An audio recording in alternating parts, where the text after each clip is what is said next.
Aloha, my name is Moa. I am 19 years old and from Hawaii. When deciding on what I wanted to talk about, what my story is, I was kind of stuck. Many things were popping into my head, and I had no clue on how to put it all together. So let's just start with my family. I have three older sisters and two older brothers. I am the youngest. Due to that, I don't have any close relationships with my siblings because they were all out of the house when I came. A sibling I wish I had known would be my sister Marilyn. She is the one with the curly hair. She passed away on December 6th. We're restarting. 10, 9, 8, 5, 3, 2, 1. Okay, building. Restarting. 10, 9, ready, set, now. Stop. Reset.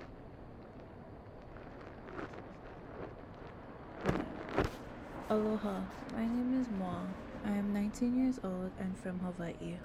When deciding on what I wanted to talk about or what my story is, I was kind of stuck. Many things were popping into my head, but I had no clue on how to put it all together. So let's just start with my family. I have three older sisters and two older brothers. I am the youngest. Due to that, I don't have any close relationships with my siblings because they were all out of the house when I came. A sibling I wish I had known would be my sister Marilyn. She's the one with the curly hair. She passed away on December 6, 2006. I was only 3, almost 4 years old. The memory I have of her is that she would always take us to the movies. I remember being so happy. The only lesson that she taught me was how to cross the road, saying that we need to look both sides before crossing. My sister was a great person. She even served her mission in Japan. She was both my role model and my pressure. My parents would talk about how she served her mission and how they want me to follow in her footsteps. I knew that I wanted to be like her, but she was too great. The pressure of living up to her was too much. In 2010, my grandma passed away. She died at the age of 95 and lived a wonderful life. My grandma played a huge role in my life. She taught me how to be compassionate and patient. She was a very spiritual person and also very kind. Now let's move on to my siblings. If you couldn't tell from the previous pictures, there is a huge age gap between us. Just to put that in perspective, by the time I was born, the oldest of my siblings already had 4 kids. So when I came into the family, I was already an auntie. To clarify, I am adopted. My parents officially told me when I was in the first grade. I say officially because my sister's kids and my brother would always tease me, saying that I was adopted. Hearing that as a kid from other kids who are supposed to be your family was very traumatizing. But when my parents told me, we were in a truck outside of some building and running errands. When they told me, my parents were crying. They kept on saying, no matter what, you're our child, and we love you no matter what. Being adopted feels weird. When my mom went to Samoa, she met my biological family and showed me their pictures. When I saw them, I had mixed feelings. It was cool that there are people in the world that looked like me, but at the end of the day, they're just strangers. The people that I care about the most are my parents. My dad is 77 years old and my mom is 71 years old. They met in 1975 and have been together ever since. My mom is a strong person who won't take crap from nobody. One time she almost fought with some guy on the road in front of a cop. My dad, on the other hand, is very patient. And I guess you have to be if you're gonna be with my mom. I'm very grateful for them because they haven't taken me. If they hadn't taken me in, I wouldn't know where or who I would be right now. All of my parents, I will say I am closer to my dad, And I think it's because all the boys were out of the house and it was only me left.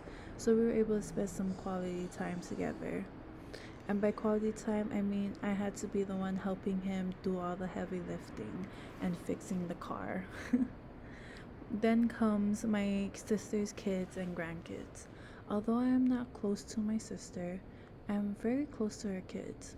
And that is because we are closer in age and because we grew up together. They have been there for me and have supported me in all my decisions. To me, they feel like my siblings. I probably even get my personality from them, which is both a good and bad thing considering that they can be evil but also very sweet. It's weird. I also have a very close relationship with my grandniece, my sister's granddaughter. She's like my best friend. Other than my family, I have some friends who were there for me and helped me stay away from doing what other kids my age were doing. Although they themselves were doing it, my friends never pressured me to do it. My friends have given me great memories. After graduating from high school, I knew I wanted to go to BYU Hawaii because it was close to home and it would help me stay in the church. Before being in college, I wanted to be an anthropologist because I loved history and I found it very interesting. Then, the first day of school in my anthropology class, I knew I didn't want to do it, so I took social work. Social work, took a social work class and decided to make it my major. I loved learning about the different roles of social workers and loved how it was focused on helping people. I also found it very interesting. All my life, that's all I've ever wanted to do was help people.